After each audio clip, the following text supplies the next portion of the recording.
Let's continue your discussion. Let's go to impairment. PPE. Let's continue your discussion. Let's go to impairment. PPE is presented in the balance sheet as cost minus accumulated depreciation minus accumulated impairment, and we have the carrying amount. Let's discuss impairment. Impairment happens whenever there is a decline in the value of an asset. So pag bumaba yung value ng isang asset, possible na merong impairment. Okay? So impairment of assets is under PAS 36. And it's very important to define kung ano yung scope of PAS 36. PAS 36 covers impairment of PPE, investment property, and intangible assets. Meaning, lahat ng rules na aaralin natin today to compute for impairment, applicable yun sa PPE, investment property, and intangible assets. Okay? PAS 36 excludes impairment of inventory and financial assets. Financial assets, yan yung investments. Okay, sir, bakit? Because yung inventory class, sa PAS 2 yan. Okay? While yung financial assets naman or investments, PFRS 9 yan. So, ibig sabihin, class, lahat ng rules na pag-aaralan natin today to compute for impairment, hindi yun applicable sa inventory and investments. Okay? Ito lang yung scope ng pag-aaralan natin today. Alright? Sige. Now, sir, tuwing kailan ba nagkakaroon ng impairment? Okay? So, impairment happens because of the following indicators of impairment. Meron tayong 3. Number 1, if an asset is physically damaged. Okay? Number 2, if there's an obsolescence.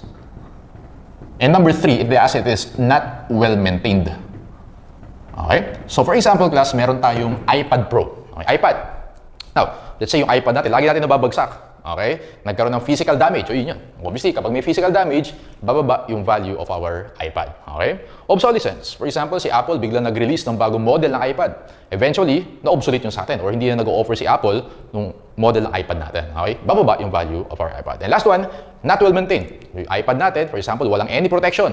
Walang screen protector, walang cover, walang case, mga ganyan. Obviously, mas mabilis bababa yung value of our iPad. Okay? So we call this indicators of impairment. So once malaman natin na yung asset is impaired, we have to compute for impairment loss. Okay? Impairment loss, merong formula yan. Impairment loss is computed as carrying amount minus recoverable amount.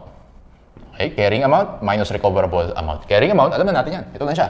Cost minus accumulated depreciation minus accumulated impairment. Alright? Now, ano naman yung recoverable amount?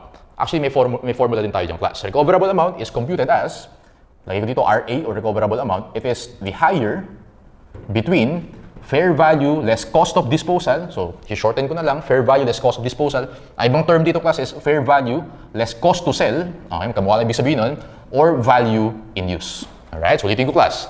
Ito yung formula of impairment loss, carrying amount minus recoverable amount. Okay na tayo sa carrying amount. Recoverable amount, higher between fair value less cost of disposal and value in use. Okay? Now, before I explain kung ano yung dalawa na yan, tandaan mo, class, merong rule in accounting that an asset must not be carried above its recoverable amount. To be conservative, para mag-comply tayo sa conservatism principle. Sabi niyo, class, an asset must not be carried above its recoverable amount. Ibig sabihin, yung carrying amount of the asset, hindi pwedeng mas mataas sa recoverable amount yan. Kaya tayo may impairment loss. Right? So let's go back to formula.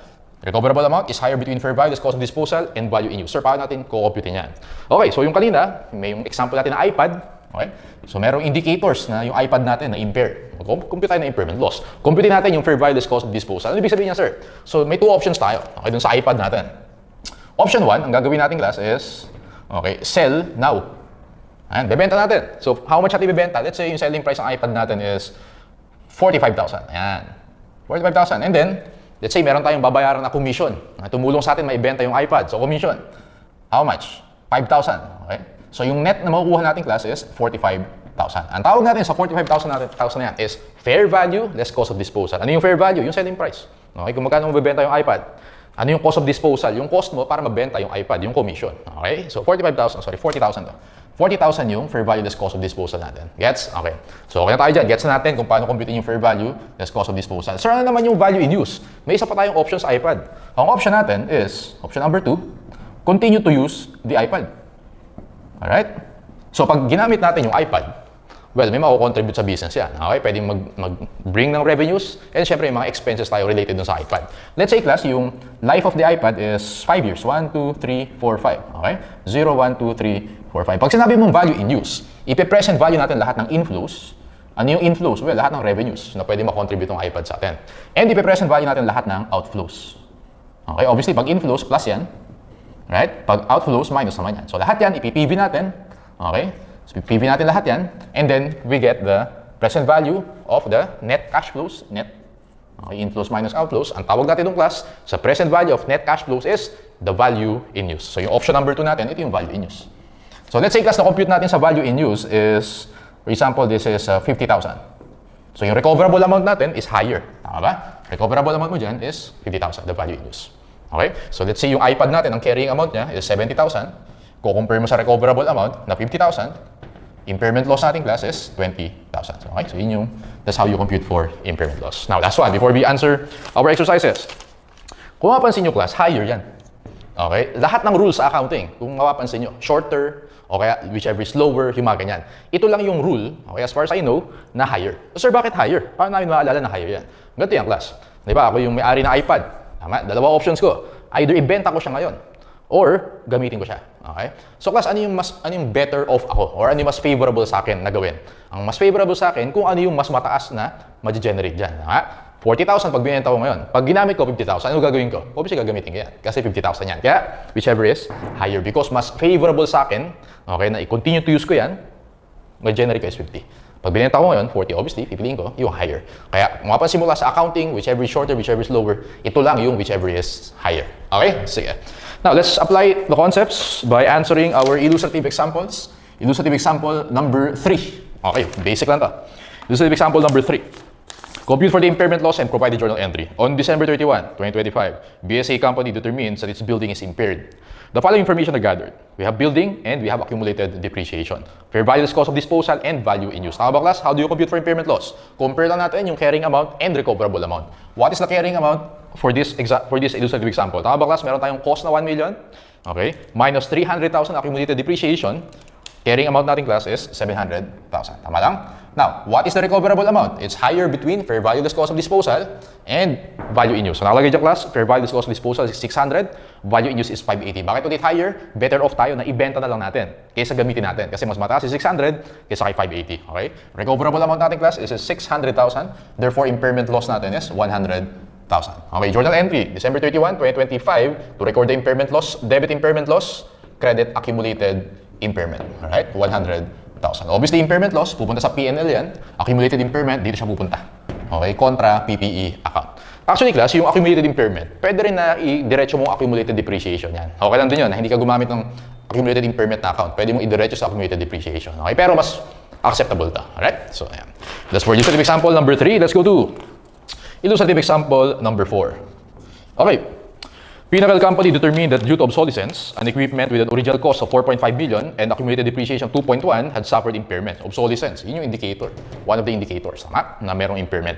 Now, tama ba class? For this one, makukompute natin yung carrying amount. Kasi sabi dyan, 4.5 million yung cost and then accumulated depreciation is 2.1. So 4.5 minus 2.1, tama ba? Carrying amount is 2.4 million. Okay? Now, and as a result, should have a recoverable amount of only 1.5. So, given a recoverable amount, hindi natin kailangan i-compare yung higher between the two. So, lagyan mo dyan, recoverable amount, that is 1.5 million. Tama ba class? Impairment loss natin dito, it's 2.4 minus 1.5, this is 900,000. Alright, so na-compute natin. In addition, the remaining useful life of the equipment was reduced from 8 to 3 years. Take note, remaining. And syempre, since impaired yan, malamang, bababa, magiging shorter yung useful life yan. Kaya 8, naging 3 years na lang. Requirement 1, prepare the journal entry to record the impairment loss, debit impairment loss, credit accumulated impairment. How much na-compute natin? 900,000. Requirement number 2, prepare journal entry to record the depreciation for 2025. Tama ba class? After natin mag-record ng impairment, yung carrying amount na natin is equal to the recoverable amount. Tama lang? So, ang mangyayari dyan, to compute for the depreciation, 1.5 million, i-divide mo yan by the remaining useful life of 3 years. Tama ba? This is 500,000. Okay? Debit depreciation expense, credit accumulated depreciation, 500,000. And then, requirement number 3, determine the carrying amount of the equipment. So, ganito mo i-present yung equipment in the balance sheet. Meron tayong cost. How much na yung cost? Tama ba yung cost natin in the problem? Doon ka sa first sentence, 4.5 million. Okay? Cost, 4.5 million. Paano ulit pinipresent dyan? Minus accumulated depreciation, minus accumulated impairment. Less accumulated depreciation, compute natin class ha.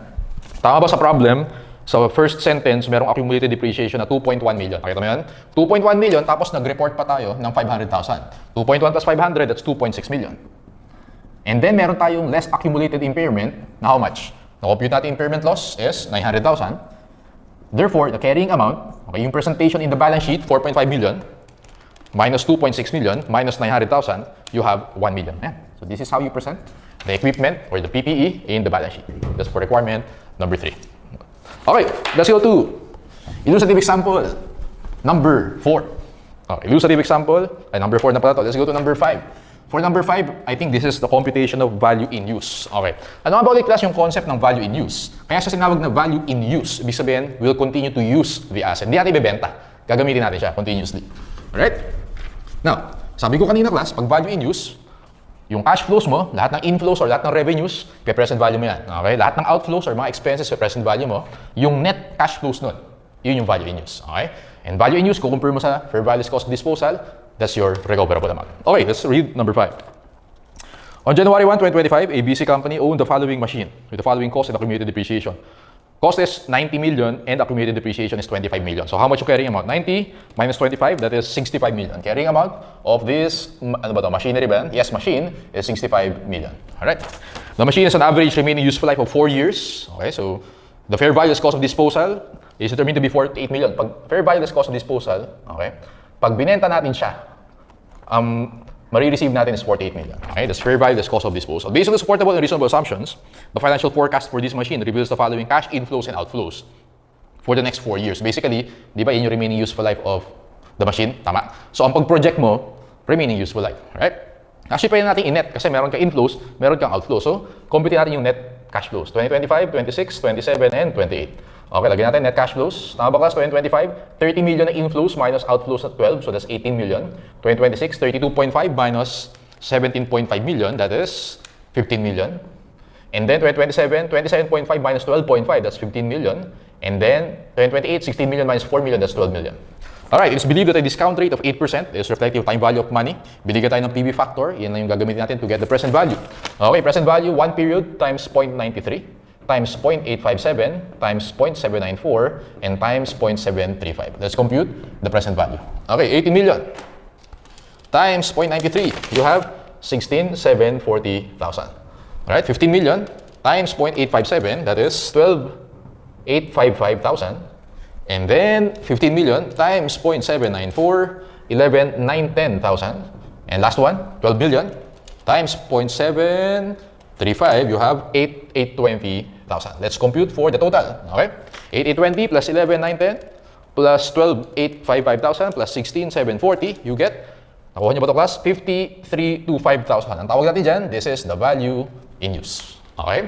Meron tayong fair value cost of disposal, 48 million. Meron tayong value in use, 53,255,000. Ano gagawin mo dyan kapag si management ka? Siyempre, continue to use. Okay? Kasi mas malaki yung mag-generate natin na benefits dyan. Therefore, class, ito yung recoverable amount natin. Carrying amount na 65 million, lagay ko dito, 65M. And then recoverable amount na 53,255,000. Let's compute for the impairment loss. So requirement number 1, determine the value in use. Ito na siya. Okay, requirement number 1, determine the recoverable amount. Ito na rin yung recoverable amount natin, yung 53,255,000. Okay, this one. Requirement number 3, prepare journal entry to record the impairment loss. So difference sila, 65 million minus 50,325,000. Impairment loss natin is 14,675,000. Okay, entry natin, debit impairment loss, credit accumulated impairment, 14,675,000. Okay, so this is requirement number 3. Alright. And then, prepare journal entry to record the depreciation. Ano nga ba ulit class? Paano natin compute yung depreciation? After recording the impairment loss, ito na yung carrying amount natin, the recoverable amount. Divide natin yan sa remaining useful life of 4 years, 50,325,000 divided by 4. Depreciation is 12, tama ba? Yes, 12,581, 250. Okay? Debit depreciation expense, so December 31 yan. Okay? Credit accumulated depreciation, 12,581, 250. Alright? So, yan siya. Yun yung answer natin for this illustrative example. Now, class, obviously, kapag yung carrying amount mo mas mababa sa recoverable amount, obviously, wala kang impairment loss. Okay? So, dapat, pag mas mataas lang yan sa recoverable amount, dun ka lang may impairment loss. Okay. Let's go to main problem number 3. Okay, punta ka class sa main problem number 3. Ganun pa rin siya. Mas mabilis na natin gagawin yan. Main problem number 3. Okay. Face ko muna. Sige. Let's take a look at the question. The impairment loss to be recognized in 2021 profit or loss is, okay, let's apply lang natin yung rules. On January 1, 2017, Jesus Corporation purchased a machine for 1.3 million. Okay, so yun yung cost. So, lagi dito, main problem number 3. Cost of the machine is 1.3 million. Okay? Which it installed in a rented factory. It is depreciating the machine over 12 years by the straight line method, residual value of 100,000. Late in 2021, so kailan yun? 2017 binili, late, ibig sabihin December, end of the year. 17, 18, 19, 20, 21. After 5 years, tama ba? Because of increasing competition in the industry, the company believes that its asset may be impaired and will have a remaining life of 5 years, over which it estimates that the asset will produce total cash inflows of 2 million and total cash outflows of 1,650,000. Okay, so inflows na how much yan? 2 million and then outflows na 1,650,000. Okay, so ibig sabihin, 2 million minus 1,650, that is 350,000. Ito class yung net cash flows, tama? Pero take note, ang nakalagay dyan, total cash inflows, total cash outflows. So ito yung total. Yung remaining life dyan is 5 years, tama? I-divide ko pa to by 5 to get the annual net cash flows. Kasi yung annual yung pinapresent value natin. Tama? Total yan eh. So gagawin ko lang annual. 350,000 divided by 5, that's 70,000. Okay? Now, the cash flows are independent of the company's other activities and will occur evenly each year. The present value of ordinary annuity, 3.7908. Okay? Kasi parehong puro 70,000 naman yan, pwedeng ordinary annuity. Multiply natin by 3.7908. Okay? Times 3.7908. You have 265,356. So, present value natin yung net cash flows. This is the value in use. Okay, binigay ba sa problem class kung how much yung fair value less cost of disposal? Yes. Let's continue reading. The fair value of the machine is 280. The cost to sell is 40,000. The impairment loss is how much? Okay, again, yung ibang tawag sa fair value less cost of disposal is fair value less cost to sell. Kamukha lang yan. Pero let's stick with fair value less cost of disposal. Okay, 280,000 minus 40, that's 240,000. Whichever is higher, ano mas mataas? Obviously, mas mataas yung value in use. Therefore, this is our recoverable amount. Okay? Now, compute natin yung impairment loss. Meron tayong recoverable amount, compute natin yung carrying amount. Okay? Tama ba after 5 years saka nagkaroon ng impairment? Okay, let's compute for the accumulated depreciation for 5 years. So, balik tayo class dun sa second sentence. It is depreciating the machine over 12 years, straight line method, residual value of 100,000. So, 1.3 million minus residual value of 100,000, total useful life is 12 years, and then nag-impair tayo after 5 years kasi binili natin 2017, nag-impair tayo end of 2021, so times 5 natin yan. Okay, 1.3 million minus 100,000 divided by 12 times 5, you have 500,000. Okay? Therefore, our carrying amount, 1.3 million minus 500, that's 800,000. Carrying amount, i-compare natin yan sa recoverable amount natin, which is the value in use na 265, 256, our impairment loss is 800,000 minus 265, 265,356. Okay. 534, 644. Letter B. Easy. Okay, so yan. Letter B. Lagi lang carrying amount versus recoverable amount. Recoverable amount natin, higher of fair value cost of disposal or value in use. Mas mataas si value in use, hindi yung ginamit natin. Recoverable amount. Okay, 534, 644. Let's go to illustrative example number 6. Okay, balik tayo sa illustrative example number 6. Kasi illustrative example number 6. Okay. For this one class, nag-impair tayo ng revalued asset. Baka yun na, revaluation yung inaral natin. Paano sir kapag nag-impair tayo ng under revaluation model? Paano gagawin natin yan sir? Illustrative example, number 6. Okay. The land of CPA company, historical cost of 8 million, has fair values of 12 million and 7 million on December 31, 2025 and 2026. So from 8 million, okay, naging 12 million and then naging 7 million. Tama ba? So pag tumaas siya, let's say revaluation model, tataas ng 4 million, ito yung revaluation surplus natin. Tama? Ngayon, from 12 million, bumaba ng 5 million. Right? Ganyan nangyari. So let's take a look at the journal entries. Okay, requirement, provide the journal entries, 12/31/2025, which is yung nag-decline, tama? Nag-increase ng 4 million, debit land, credit, revaluation, surplus. 4 million. Okay, land na lang para hindi na tayo magpi-piecemeal realization. Okay? Now, next year, bumaba ng 5 million. 5 million na ba agad yung impairment loss mo? Answer is no. Okay? Ganito yung class. 12/31/2026, kapag nag-impair ka ng revalued asset, tatanggalin mo muna yung revaluation surplus. Okay? So, meron ka revaluation surplus ng 4 million, debit revaluation surplus, 4 million. Tama ba? 5 million yung dinecrease, tama? Credit land, 5 million. Debit impairment loss, 1 million. Ayun. 1 million lang yung impairment loss mo. Pag tinanong ka how much is the impairment loss, hindi 5 million, 1 million lang. Kasi meron kang revaluation surplus na i-recognize mo. Very important yan class kasi yung revaluation surplus, ipe-present mo yan as OCI. Yung impairment loss, ipe-present mo yan in P&L. Okay ba yan? Okay? So this is how you do it kapag revaluation model. Let's go to number 7. Okay? For this one naman class, nagkaroon ng reversal of impairment. So, pakita ko sa inyo kung paano yan. Okay. On December 31, 2025, the land of CPA company, original cost of 10 million. So lagay natin dito. Illustrative example number 7. Yung cost is 10 million. Has been determined to have a fair value of 7 million. So, fair value, 7 million. Alright? So, obviously, baba ka ng 3 million. Next, this was the first revaluation made on the land since this was purchased 2 years ago. On December 31, 2026, the building has been determined to have a fair value of 12 million. Biglang tumaas. Okay, naging 12 million. Yung fair value after 1 year. So ito yung 2025. This is 2026. So let's take a look at the journal entries. Journal entry, 12/31/2025. Tama ba, class? Bumaba yung value. So this is impairment loss. Alright? So entry natin, debit impairment loss. Credit land, 3 million. Okay.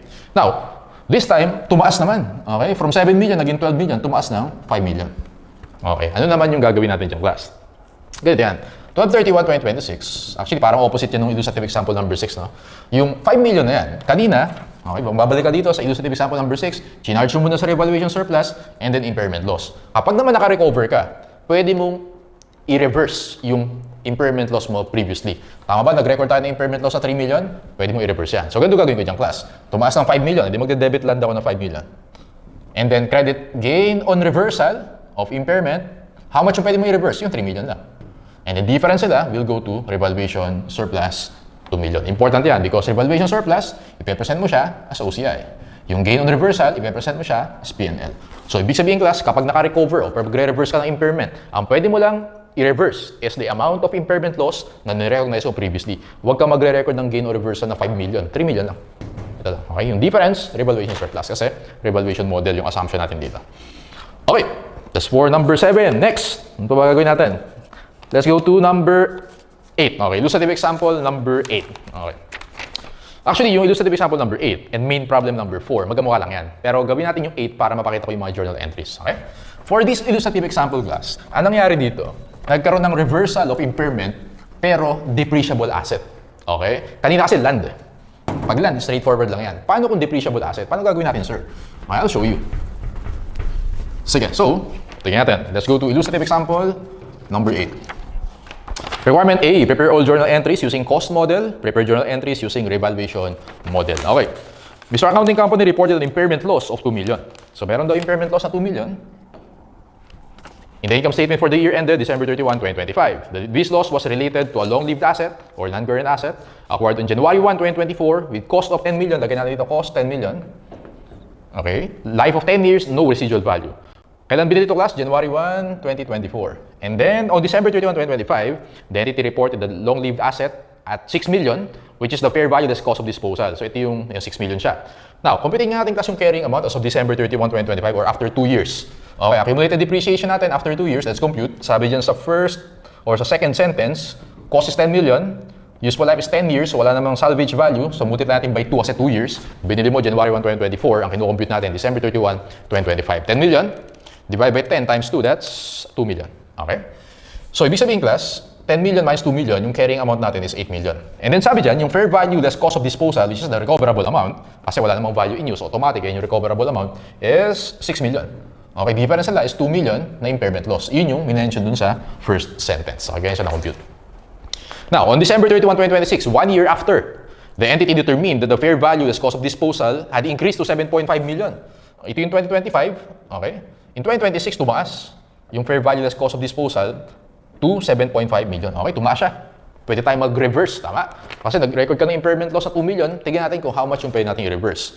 The straight line depreciation is recorded for the impairment. Okay, now, under the cost model, papakita ko sa inyo, class, sa cost and revaluation model. Alright? Cost model muna tayo. 12/31/2025, nag-impair tayo, debit impairment loss, credit accumulated impairment, 2 million, okay, walang problema. And then, December 31, 2026, mag-depreciate muna tayo, class. Tama ba? 6 million. I-divide natin by the remaining useful life. Ilan na lang yung remaining useful life? Well, originally, 10 years.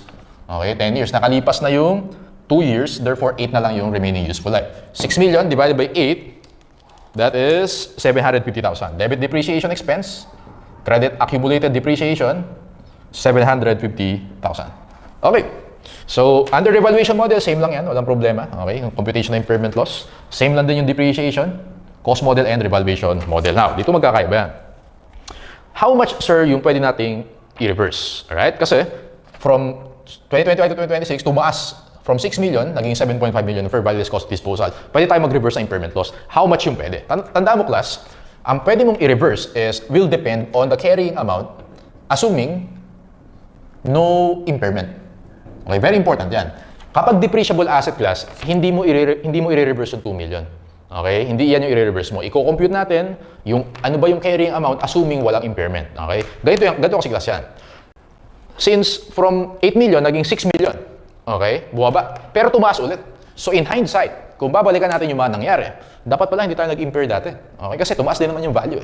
Kaya kailangan natin computein how much yung carrying amount assuming na walang impairment. Okay, let's compute. The carrying amount as of December 31, 2026, kung kailan tayo pwede mag-reverse, assuming no impairment, computein natin. Tama ba? May cost tayo, which is 10 million. Kapag walang impairment, okay, yung depreciation natin, tama ba depreciation natin is 1 million per year? Kasi 10 million over 10, that's 1 million per year. Okay? So now, kung walang impairment, from 2024 to 2026, 3 years yun, magdi-depreciate tayo ng 3 million. Okay? 3 million. So yung carrying amount natin, class, as of December 31, 2026, assuming no impairment is 7 million. Ito yung magiging limit mo. Okay? Yan yung limit natin, class. How much na ulit yung recoverable amount natin? Tama ba? That is, how much yung recoverable amount natin? So, carrying amount is 7 million, and then, yung recoverable amount is now, kumputin natin, class, ha? That is 6 million, okay? Yung 2025, and then nag-record tayo ng depreciation na 750,000. 6 million minus 750,000, yung nasa books natin ngayon. Okay, 6 million minus 750,000, that is 5,250,000. Yung difference ng dalawa na yung class, 7 million minus 5,250,000, that is 1,750,000. Yung 1,750,000, ito lang yung pwede mong i-reverse. Okay? I-reverse natin yan. Hindi yung 2 million. Okay? 1,750,000 lang. Paano mo ulit, sir, kinumpute yan? Kinumpute yung carrying amount, assuming walang impairment. Kasi looking back, dapat wala naman palang impairment kasi tataas din naman yung value. And then, yung recoverable amount na yan, ito yung actual na naka-record sa books. Tama ba? Last year, 2025, nag-impair tayo. So, 6 million yung carrying amount natin sa books after the impairment. And nag-depreciate tayo ng 1 year. O, 6 million minus 750, ito yung nasa books natin. Okay? Huwag mo i-disregard mo to. Alright? Mamaya mo gagamitin yan. Okay? Papakita ko sa inyo kung kailan siya gagamitin. Now, meron pwede natin i-reverse is 1,750,000. Entry natin dyan, class. Debit, accumulated impairment. Credit, gain on reversal. How much? 1,750,000. Yun. Okay. Cost model tayo. Under revaluation model, same. Ba, puro same, sir, ah. Bakit nilagay mo pa yung revaluation model? Puro same naman pala yung entries. Dito lang magkakaiba yan. Kapag revaluation model, okay, mini-measure natin yung PPE at fair value, which is 7.5 million. Tama ba, class? After natin i-reverse. Alright? So, after natin i-reverse, naka 7 million na yung carrying amount natin. Tama? 7 million na kasi yan yung carrying amount, assuming no impairment. So, 7 million na siya as of now. Pero 7.5 million yung fair value. Under revaluation model, every year, ima-mark to market natin fair value. 7 million, kailangan maging 7.5. Therefore, may isa ka pang entry under revaluation model. Same date, December 31, 2026. Debit PPE, credit revaluation surplus, 500,000. Okay? So, sinimplify ko na lang. Hindi na ako nag-accumulated depreciation sa revaluation. No? Debit PPE, credit revaluation surplus na lang. Yung 500,000 na yan, ito yung 7.5 million minus yung 7 million. Okay? Walang ganyan sa cost model. Tanya, wala dito. Yun lang yung difference sa entries. Kasi sa cost model kasi hindi ka naman nag-fair value every end of the year. Revaluation model ka nag-fair value. Kaya dapat, 7.5 million siya mini-measure. Kaya may isa ka pang entry under revaluation model. So, FYI na lang yan. Alright? Pero ang important dito, class, yung pwede mo lang i-reverse is 1,750,000. Okay. Sige. Ayan, hopefully malinaw yan, ha? So, yeah, that's for illustrative example number 8. Ngayon, kung pupunta tayo sa main problem number 4, punta ka dun, class. Main problem number 4, same yung given dyan. Same na same, okay? Ang tanong dyan, what amount of gain on reversal of impairment na-compute natin? 1,750,000. Lagay mo dyan sa main problem number 4. Boy yung sagot natin. Okay, that's boy. Gusto ko lang kasi ipakita yung journal entries, okay, para mas malinaw sa inyo. Sige. Okay. Alright, so let's move on. Last concept natin, class, about impairment loss. Ito, mabilis na lang to. No? So, another concept na medyo iba ng konti, no? Sa mga na-discuss natin. Sige, erase ko muna para mas marami tayong space. Okay, last two illustrative examples, then we're done with our lesson. Sige, so, last concept na i-discuss natin is about cash generating units or CGUs. So, siguro nababasa nyo yan, explain natin yan. CGUs or cash generating units. CGUs or CGU is defined as the smallest, sulat mo muna, identifiable group of assets, okay, that generate cash flows, okay, that are largely independent from other assets. Ayun yung definition ng CGU. Sir, parang malalim yata. Keywords tayo, class. So, smallest identifiable group of assets that generate cash flows and independent. Okay, yung mga keywords natin. Bigyan natin ng example para mas malinaw. Ito mga examples natin. For example, si Toyota. Okay, si Toyota, may iba-ibang line-up ng vehicles yan. Okay, meron siyang Toyota Fortuner, Toyota Innova, ano pa, meron din siyang Altis, and Vios. Okay? Ang example class ng CGU or Cash Generating Unit is a product line. Ito, product line yan. Alright? So, ang ibig sabihin class niyan, for CGU, kung bakit natin siya aralin, ibig sabihin, kay Toyota, pwede mong separately i-impair si Fortuner. Okay? Pwede mong separately i-impair si Innova. Bakit sir? Kasi si Fortuner, si Innova, si Altis, si Vios, kanya-kanya na group of assets sila, na may kanya-kanya silang cash flows, and independent sila from each other. Okay? So, ang point ng CGU is, sa isang company, pwedeng hindi buong company or yung assets ang i-impair mo. Pwedeng group of assets. Ang tawag natin doon, CGU. Maganda example doon is si product line. Okay? Another example. Let's say si SM. Okay? Sa SM, meron siyang department store. Meron siyang supermarket. Ano pa? Meron din siyang cinema. And meron siyang food court. Okay? So, yung department store is a CGU. Supermarket, CGU yan. Cinema, CGU. Food court, CGU. Bakit, sir? Kasi, group of assets sila. Okay? Smallest identifiable, si department store, may kanya-kanyang cash flows yan. Alright? Independent siya kay supermarket, independent siya kay cinema, independent kay food court. So, ibig sabihin, pwede natin i-impair si department store separately, pwede natin i-impair si supermarket, si cinema, si food court. Ang tawag natin dito, class, cash generating units. Now, ito yung rules natin for CGU. Simple lang siya, class. Ngayon lang tatandaan mo dyan. Kapag may impairment loss ka of CGU, first, kailangan yung goodwill, okay, kung meron mang goodwill, yung CGU na yan, iyan yung i-allocate mo dyan yung impairment loss 100%. I-write off muna natin yung goodwill 100%. Now, kapag may excess pa na impairment loss, i-allocate natin yan sa other non-cash assets. Okay? Ipo-prorate natin based on carrying amount. Sulat mo muna, later i-apply natin yan. Okay, ulitin ko class. Ito lang yung rules sa kailangan mo tandaan sa CGU. Impair natin si department store. Yung impairment loss na compute natin doon, first, i-write off mo muna yung goodwill. Okay? Pag kulang pa, yung ibang impairment loss, i-allocate natin sa other non-cash assets, prorate natin based on their carrying amount. Okay, apply natin para mas malinaw. Let's go to illustrative example number 9. Okay, illustrative example number 9. Okay, so dito na lang. Okay, so let's read. At the beginning of current year, XYZ company has an operating division whose major business is manufacturing of toys. Toys division is regarded as a CGU. Ibig sabihin, may separate cash flows, yung division na yun, pwede natin i-impair separately. Obviously, yung division na yun, may mga different assets yan. Kaya group of assets. Okay, para department store, may kanya-kanyang assets yan. Right? Kaya siya CGU. There is a declining interest in toys because of the aggressive marketing of computer games. The management measured the value in use at the current year at 3.6 million. So, okay. And then the carrying amounts of the assets of the toys division were, ito yung assets of the division, add natin yung class 2 million, plus building is 2 million, the equipment is 1.5 million, trademark is 1 million, goodwill is 500,000. Na-compute mo ba yung 5 million? Okay, so that's the carrying amount. Carrying amount is 5 million, and then yung value in use, which is the recoverable amount, 3.6 million. Kasi wala naman sinabing fair value less cost of disposal, therefore yung value in use, in-recoverable amount natin. How much yung impairment loss? 5 million, naging 3.6. Impairment loss natin is 1.4 million. Sabi ko kanina, kapag may impairment loss ka, i-write off mo muna yung goodwill 100%. Okay, ganito gagawin ko dyan, class. Impairment loss na 1.4 million, i-write off natin yung goodwill. How much yung goodwill sa problem? Nakita mo yung 500,000? Tama? Nandun siya sa building equipment, trademark, and goodwill, 500,000. And then, the remaining non-cash, i-allocate natin to non-cash assets. 1.4 million minus 500, allocate natin to non-cash assets, 900,000. Correct? Requirement number 1, determine the amount of impairment loss. Ito na yung sagot mo dyan, 1.4 million. Number 2, allocate the impairment loss to the assets of the cash generating unit.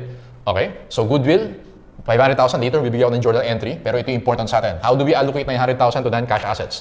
Ano yung non-cash assets natin, class? We have building, we have equipment, and we have trademark. Okay? Carrying amount nila, sabi dyan, si building may 2 million, si equipment may 1.5 million, and si trademark 1 million. 2 million plus 1.5 plus 1, that is 4.5 million. Iyan yung carrying amount nila. Ipo-prorate natin based on carrying amount. Yung 900,000, allocate natin sa non-cash assets yan. So ito yung allocation. Okay? 900,000 times 2 over 4.5. 2 million over 4.5. This is 400,000.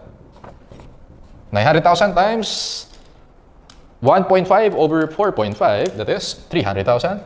And then 900,000 times 1 million divided by 4.5 million, that is 200,000. Okay, so ito yung allocation natin. That's for requirement number 2. Prepare the journal entry. Journal entry natin, class.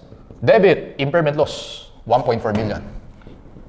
Credit, goodwill, tatanggalin mo yan, buo. Goodwill, kasi class yung goodwill, intangible asset yan, okay, na magge-generate sa atin ng future cash flows. Alright? Kaya na nagkaroon ka ng impairment. yung intangible asset na yun, hindi na makakapag-generate sa'yo ng future cash flows yan. Kaya tama lang, natanggalin mo siya 100%.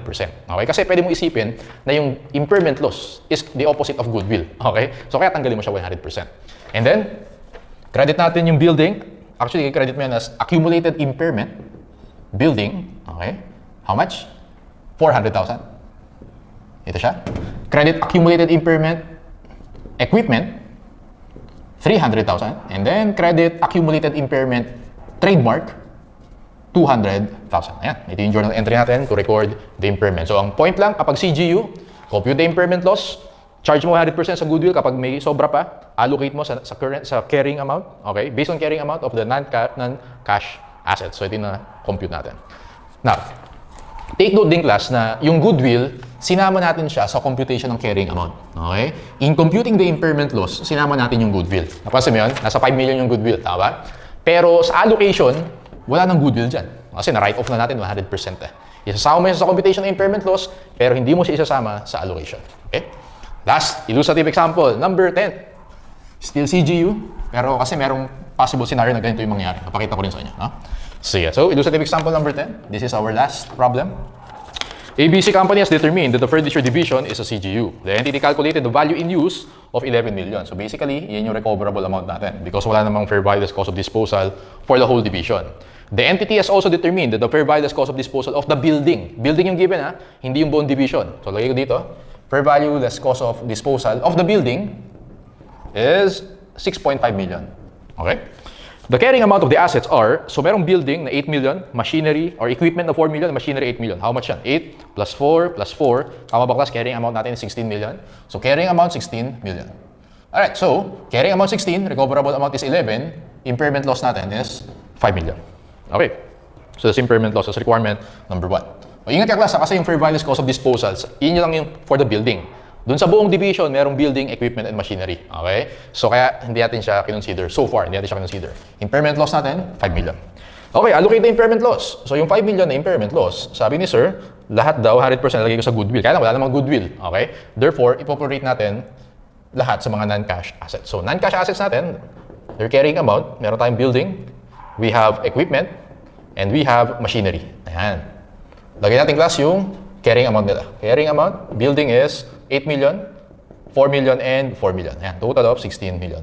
Okay, so allocate natin yung impairment loss. How much impairment loss? 5 million. So 5 million times 8 over 16, that is 2.5 million. 5 million times 4 over 16, that is 1.25 million. 4 over 16, that is 1.25 million. Now, ito na yung carrying amount after the allocation of impairment loss. 8 million minus 2.5, that is 5.5 million. Okay? 4 million minus 1.25 million, this is 2.75 million. And this is 2.75 million. Okay? Okay na sana, no? So, pag inad mo yan, 11 million. Okay na sana yan. Kaya lang, merong given sa problem na yung fair value less cost of disposal daw ng building is 6.5 million. Ito yung building, tama ba? After ng allocation natin, 5.5 million na lang siya. There is a rule, okay, in impairment that, sabi doon, sulat mo to, erase ko muna. Okay, sulat mo lang. Okay, the carrying amount, ito yung rule ha, the carrying amount of the non-cash assets after the allocation should not be below the recoverable amount. Okay? So after natin mag-allocate, after the allocation should not be below the recoverable amount. Ano na yung recoverable amount ng building? 5.5 million, which is below 6.5. Okay? So ang gagawin mo dyan class, meron tayong reallocation. Kasi kailangan yung carrying amount of the building, 6.5 million. Tama? Gagawin mo lang yung reallocation kapag may given na fair value less cost of disposal of the particular asset. Okay? For the particular asset. Pag wala, huwag mo gagawin to. Okay? Tapos na yung problem kapag wala to. Tapos na dito pa lang. Ito na yung carrying amount sila. Pero since may given na fair value less cost of disposal or yung recoverable amount of the building, iyan dapat yung maging amount niya. Therefore, dapat may plus 1 million ka dyan. Okay? Kung may plus 1 million ka dyan, yung 1 million na, ibawas mo dun sa dalawa, sa equipment and machinery. Okay? Using their carrying amount. 2.75, 2.75, 50-50 sila. So, minus 500,000, minus 500,000. Okay? So, 2,750,000 minus 500,000, this is 2,250,000. 2,250,000, 2,250,000. This is still 11 million. Nagkaroon na tayo ng reallocation. Okay? Ulitin ko class, very important. Magre-reallocate ka lang kapag nagsabi ng fair value less cost of disposal or nagsabi ng recoverable amount for a particular asset. Otherwise, huwag ka magre-reallocate. Okay? Prepare the journal entry to record the impairment loss. Debit, impairment loss, 5 million. Credit, accumulated impairment. Okay, building, how much yung accumulated impairment ng building? Well, 2.5 million yan, pero nag-plus 1 million tayo. So this is 1.5 million. Credit accumulated impairment, equipment. Okay, so 1.25, nadagdagan pa ng 500,000, 1.75 million. Credit accumulated impairment, machinery, that is also 1.75 million. Yan, ito yung journal entry natin to record the impairment loss. Alright, pag tinanong yung mga carrying amounts, ito yung carrying amounts nila. Okay, so that's our answer for our last problem. Okay, let's finish this by answering the remaining theory questions. Theory number 6, an asset is impaired when punta ka dun sa letter B or boy, the carrying amount exceeds its recoverable amount. Boy for theory number 6. Number 7, recoverable amount is, may formula tayo dyan, tama? Punta ka dun sa boy. The higher of an asset's fair value less cost to sell, yun din yung fair value less cost of disposal, and its value in use. Okay. Tingnan natin yung ibang choices. Letter A, the amount at which an asset is recognized in the balance sheet after deducting accumulated depreciation and accumulated impairment loss. Ano tawag mo doon? Carrying amount. Letter C, the amount obtainable from sale of an asset in a bargain transaction between knowledgeable willing parties. Fair value yan. Okay, yung letter C. Letter D, the discounted present value of estimated future cash flows. Value in use yan. Okay? So 7, recoverable amount is boy. 8, which statement is incorrect in determining recoverable amount? A, if the carrying amount is less than the fair value less cost of disposal or value in use, it is not necessary to calculate the other amount. Okay? So, ibig sabihin lang yung class, kapag daw less than yung carrying amount, wala kang impairment. Okay? Magkakaroon ka ng impairment pag mas mataas yung carrying amount than the recoverable amount. So, tama yung A. B, if fair value less cost to sell cannot be determined, the recoverable amount is value in use. Yes, that's correct. C, for assets to be disposed of, recoverable amount is the fair value less cost to sell. Pag plano mong ibenta na yung asset or i-dispose mo na, obviously, yun yung option 1, yung sell now. Tama? So, option 1 yan. Option 1. Okay, option 1, sell now. So, yun yung ang mas appropriate na recoverable amount is fair value less cost of disposal. Okay? Pag naman ang plano mo is i-continue mo to use the asset, ang mas appropriate na recoverable amount is the value in use. So lahat yan tama, class. That's why answer natin is dog. Alright? None of the above. Number 9, fair value less cost to sell is number 1 yung sagot dyan. Okay? Number 1 only. Letter A, the amount obtainable from the sale of an asset between knowledgeable willing parties less cost of disposal. Yung B or yung number 2, the present value of future cash flows, yan yung value in use. So for number 9, A yung sagot natin. Number 10, value in use is equal to, dapat discounted. Okay? Letter dog. Okay? Kasi mag-present value tayo. Dog yan. Discounted future net cash flows from the use and eventual disposition of the asset over the remaining life of the asset. Kaya nakalagay eventual disposition hanggang dulo ng life of the asset. Dog for number 10. Number 11, under PS 36, the impairment rules for long-lived assets apply to the following except, ito yung scope niya, PPE, investment property, and intangible assets. Land, okay? Financial instruments, hindi. Kasi sabi ko, pag financial instruments or yung mga investments, PFRS 9 yan. Hindi yan kasama, okay? Building, yes. Mini computers, PPE, yes. Boy yung sagot natin dyan. Hindi applicable yung PS 36 yan. Number 12, what entity has determined the fair value of a CGU exceeds its carrying amount? Which of the following is correct? Actually, class, pag mas mataas yung fair value or yung recoverable amount than the carrying amount, wala kang impairment loss. Tama? Mas mataas yung fair value mo eh. Tama? Magkakaroon ka ng impairment loss if mas mataas yung carrying amount. In this case, C yung sagot. Impairment is not indicated and no additional analysis is necessary. Pero what if yung carrying amount exceeds the recoverable amount? Pag ganun, ang sagot mo, A naman. Goodwill should be written down as impaired. Okay? Pero in this case, ano daw yung correct? Letter C yung sagot natin for number 12. Under 13, under the reporting requirements, the impairment loss for assets to be held and used shall be reported, letter C yan, okay, as a component of income from continuing operations. Ibig sabihin, sa PNL, specifically under operating income yan, okay, or income from continuing operations. Letter C for number 13. Number 14, a CGU is, letter D, smallest group. Erase ko na pala, pero yung D yung definition yan. Smallest group of assets that generates independent cash flows from continuing use. Dog for number 14. And number 15, when CGU is disposed of, any goodwill associated or kapag nag-impair ka, letter A, be written off against retained profits. Okay sana. Kaya lang, ibig sabihin ng retained profits, retained earnings. Hindi. Sa PNL natin nila-write off, hindi sa retained earnings. Letter B, be included in the calculation of gain or loss or yung calculation ng impairment loss. Sabi ko kanina, yung goodwill, sinasama mo siya sa computation ng impairment loss. Pero sa allocation, sa carrying amount, hindi mo siya sinasama. Kaya boy yung sagot natin for number 15. Okay? Letter C, not be included in the calculation. Mali yan. Letter D, not be written off. Sagot natin dito, class, boy, be included in the calculation of gain or loss. And yung impairment loss natin, again, charge natin siya in PNL. Okay? So that's the last item for impairment. Okay? That concludes our discussion for revaluation and impairment.